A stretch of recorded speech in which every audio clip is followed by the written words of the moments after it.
전통적인 유생계급과 농민들에 의한 어병투쟁에서 현대 교육을 받은 계합파들의 각종 애국 계몽운동 등 항일운동은 전 국민을 대상으로 전개되는데, 이때가 하나 중요한 개념이, 이건 정책적인 개념인데, 소셜 커뮤니케이션, 사회소통이라고 하는 이런 개념입니다.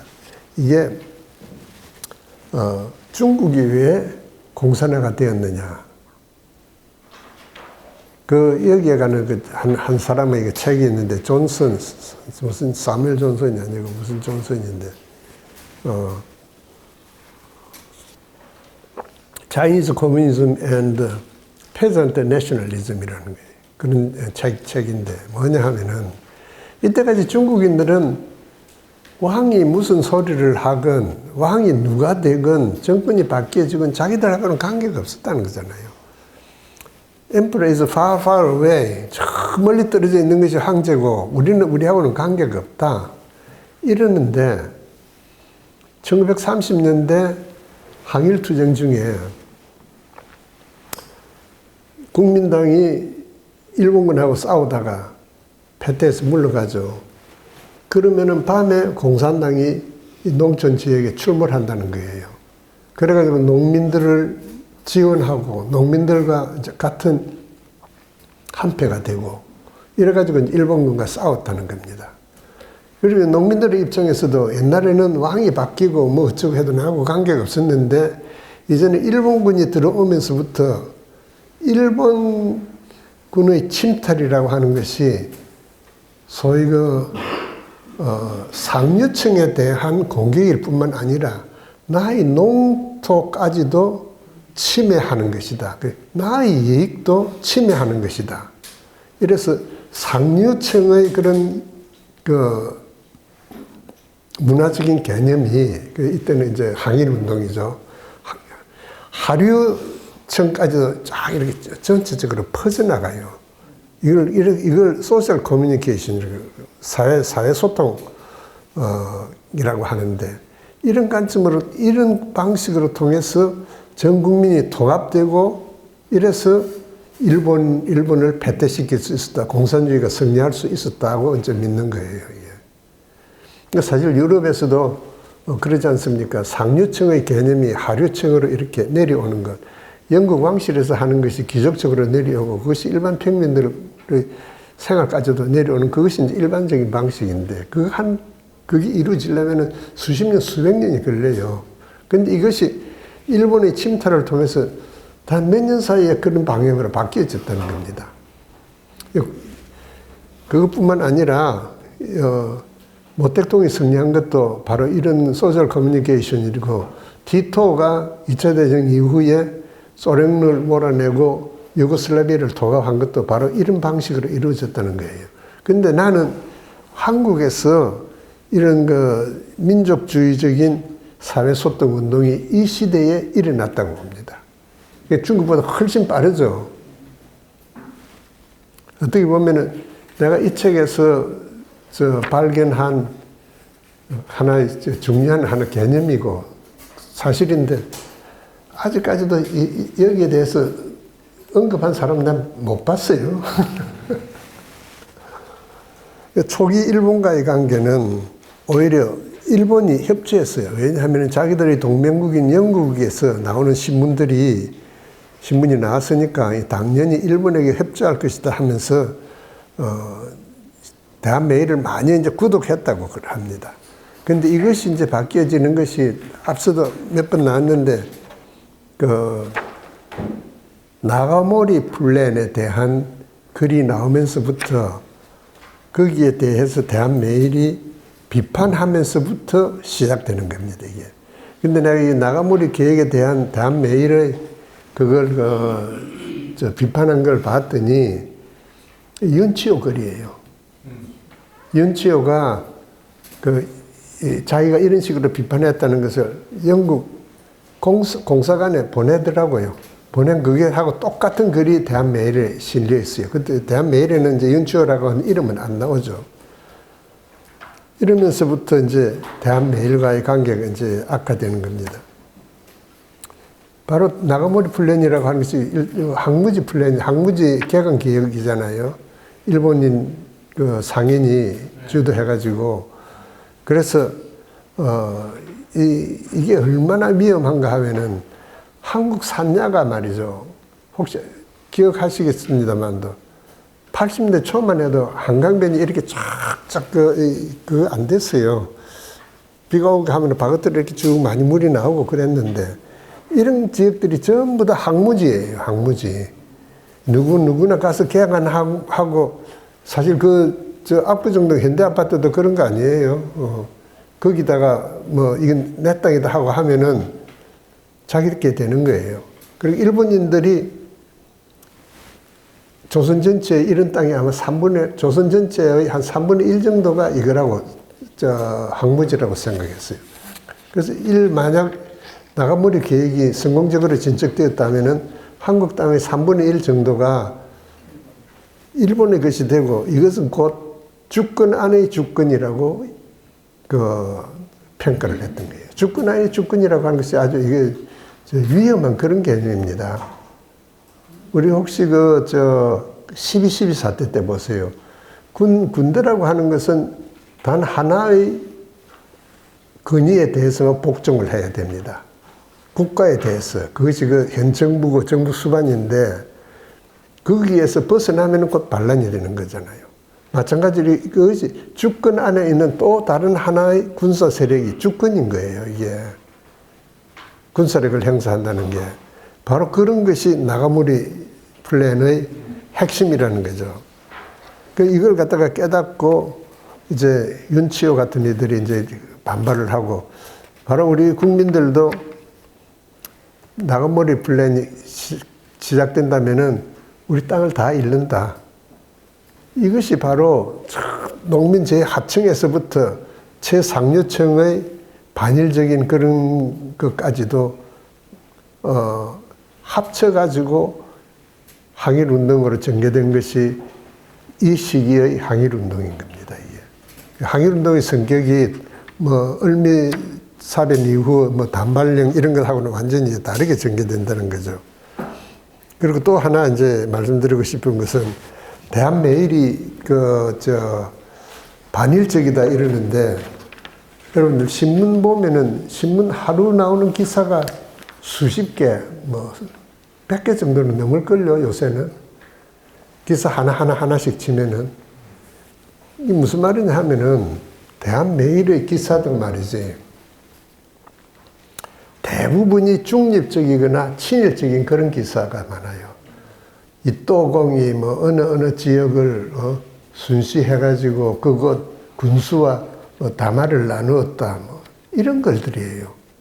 그런데 이 시기 다른 신문에서는 감히 언급하지 못했던 나가모리 플랜에 대한 비판, 이와 같은 것들이 하나씩 튀어나옵니다. 이게 베슬의 재판에서 일본인들이 모아가지고 이런 반일적인 기사를 썼다고 이제 내세우는 겁니다, 이게. 그리고 대한매일도 이제도 그런 글이 나오는데 뭐냐 하면은 노을전쟁이 시작되었을 때 처음에는 일본군의 행동에 대해서 찬양하는 글들도 제법 있어요. 이게 뭐냐 하면은 일본 처음에 이제 전쟁이 시작되자마자 상륙한 일본군들은 일본 정예군이에요. 각 나라 군대가 다 마찬가지지만도 정예군과 뒤에 징집한 군대들의 그런 기율이라고 하는 것은 완전히 다릅니다. 정예군들은 군율에 딱 맞춰가지고 일반 시민들에게는 행패를 부리질 않는다. 물건을 살 때도 제값을 주고 산다. 그리고 어디 가서 야영을 하려고 해가지고 잠자리가 없을 때도 거기에서 주민들에게 돈을 주고 우리 쌀인문 같은 것도 떼가지고 와서 잠자리를 만든다. 이런 식으로 했다는 거예요. 그러면서 초기에는 일본군에 대한 평판이 좋았다 하는 글들이 많이 나와요. 근데 시기가 조금 지나면서 일본 잡부들이 들어오고 말이지, 이러면서 이제 한국인에 대한 이제 행패가 늘어나고 박해가 나오고 또 한국의 문화유산이든지 이런 데 대한 이제 침탈이 나오고 이러면서부터 확 이게 이제 국민 정서가 이제 바뀌어지는 겁니다, 이게. 어느 나라에서 마찬가지다 같이 나폴레옹 전쟁 때도 뭐 군대 제일 뒤에는 항상 그 창녀들이 뭘 만들어 가지고 따라다니면서 이랬다는 거 아니에요. 초기 활동을 보면은 한국인에 대한 일본인들의 이러한 그 수차례에 걸친 실수로 한국민의 우호적 감정을 소외시켜 버렸다. 그리고 그 대표적인 것이 1904년 6월에 발표된 나가보리 플랜이다 하는 것은 방금 말씀드렸고, 이것은 일본 인구 500만을 흡수할 수 있을 정도의 농지를 일본인이 빼앗아 가는 것이다. 그리고 9월 들어서는 한국에서 일본의 역량이라는 제목으로 일본의 한반도 정책을 이제 비판하는데, 논조가 아주 재미납니다. 아무리 애국적인 영국인이 영국 정부를 비판할 수 있듯이 일본의 우호적이면서도 일본의 행위에 비판할 수 있다 하면서 그냥 비판하는 거예요. 그리고 여기 나오는 또 다른 중요한 그 관점은 이집트에서 영국의 경험을 일본이 이걸 모델로 삼아서 한국에 실시하고 있다. 이건 무슨 말이냐 하면은 영국인들이 이집트를 그 지배하는 방식, 영국인 3억의 인도인을, 영국인 10만이 3억의 인도를 지배했다는 것 아닙니까? 이는 완전히 간접적인 방식이거든. 이집트를 지배하는 방식도 차관이, 보통 이제 우리 그 차관 정치에서도 나오는데 차관급이 혹은 전체적인 커미셔너라, 하이 커미셔너라 해가지고 고등 판무관이 이제 최고의 그 권력자인데, 이 사람이 재정 지출에 관한 사인을 하는 권한을 가지고 있어요. 이집트 정부가 아무런 훌륭한 계획을 가져와도 이 사람 사인을 받지를 못하면은, 하이 커미셔너의 사인을 받지 못하면은 정책으로 추진될 수가 없어요. 그러니까 이게 딱 그 편대 하나만 잡고 너희들을 다 하는 것 같이 내버려 두는 거예요. 영국인들의 통치 방식이라는 게. 마찬가지로 일본도 그런 식으로 한국에서 하고 있다. 그것이 곧 뒤에 나타나는 차관 정치입니다. 차관의 사인이 안 나오면 아무것도, 판사는 아무런 그걸 할 수 있는 것이 없는 거 아닙니까? 그 다음에, 친일단체, 특히 이제 일진에 대한 비판이, 대한매일이 이제 주도적으로 이제 하는 것이고, 그래서 선교사들의 글을 보면은 한국 사회라고 하는 것은 한쪽에는 일진회가 있고, 한쪽에는 선교사들이 이끄는 한국 그 국민들이 있고, 이들 간의 투쟁이 계속되고 있는 그런 양상이라고 하는 것까지 나옵니다.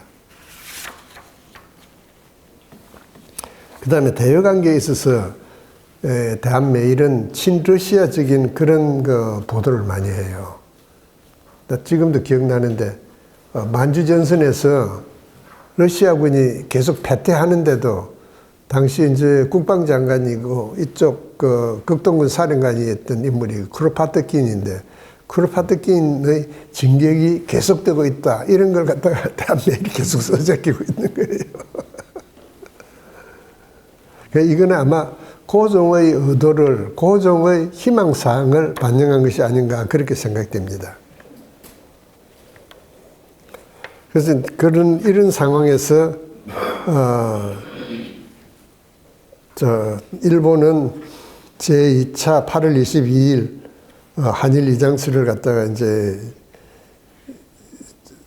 사인을 하고, 그 다음에 재정 고문을 임명해가지고 아까 말한 것과 같이 딱 마지막 최종 사인하는 권한을 갖고 한국군을 1,500명 수준으로 감축하고, 그 다음에 이때는 별로 알려지질 않았는데 1904년 후반부부터